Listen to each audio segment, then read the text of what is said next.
ಇವ್ರು ಇರ್ತಾರಲ್ಲ ಕನ್ನಡದ ವಿರೋಧಿ, ಅವರು ಒಂಥರ ನನ್ನನ್ನ ನೋಡೋದು ಭಾವಿಸೋದು.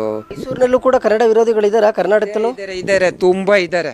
ನಮ್ಮ ಕಂಕ್ಲಲ್ಲೇ ಇದ್ದಾರೆ, ಕಾಣಲ್ಲ ನಮ್ಮ ಕಣ್ಣಿಗೆ. ತುಂಬಾ ಇದ್ದಾರೆ. ಇಲ್ಲಿಯ ಗಾಳಿ, ಇಲ್ಲಿಯ ನೆಲ, ಇಲ್ಲಿಯ ಜಲ ಎಲ್ಲವನ್ನು ಇಲ್ಲಿದ್ನೇ ಸೇವನೆ ಮಾಡಿ ಕನ್ನಡವನ್ನೇ ವಿರೋಧ ಮಾಡ್ತಾರೆ ಅಂದ್ರೆ ಏನರ್ಥ? ಮನ್ಸಲ್ಲಿ ಬರಬೇಕು ಕನ್ನಡ ನನ್ನದು ಅಂತ. ನಾನು ತಿಂತಾ ಇರೋ ಅನ್ನ ಇಲ್ಲಿದು ಕರ್ನಾಟಕದ್ದು, ಮತ್ತೆ ನಾನು ದುಡಿತಾ ಇರೋದು, ನಾನು ಸಂಪಾದನೆ ಮಾಡ್ತಾ ಇರೋದು ಹಣ, ಅಂತಸ್ತು, ಗೌರವ ಇದು ಕರ್ನಾಟಕದ್ದು ಅಂತ ಅವ್ರು ಮನ್ಸಲ್ಲಿ ಬರಬೇಕು.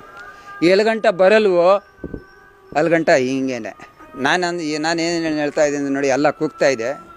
ನಾನು ಎಲ್ರಿಗೂ ಪ್ರತಿಯೊಬ್ಬರಿಗೂ ಆಚೆ ಹೇಳೋದು ಇದೆ ಒಂದೇನೆ, ಪ್ರತಿಯೊಬ್ಬರು ಮನಸ್ಸಲ್ಲಿ ಕನ್ನಡ ಅಪಾರವಾಗಿ ಬರಬೇಕು, ಒಲವು ತೋರಿಸ್ಬೇಕು ಕನ್ನಡದ ಬಗ್ಗೆ.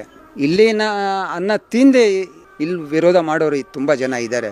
ಹಿರಿಯರು ಹೇಳ್ತಾರಲ್ಲ, ತಟ್ಟಲ್ಲಿ ತೂತು ಹಾಕ್ತಾರೆ ಅಂತ, ಅಂಥವ್ರು ಇದ್ದಾರೆ. ಅಂಥವ್ರು ದೇವ್ರ ಬುದ್ಧಿ ಕೊಡಬೇಕು, ಭಕ್ತಿ ಕೊಡಬೇಕು ಅವರಲ್ಲಿ.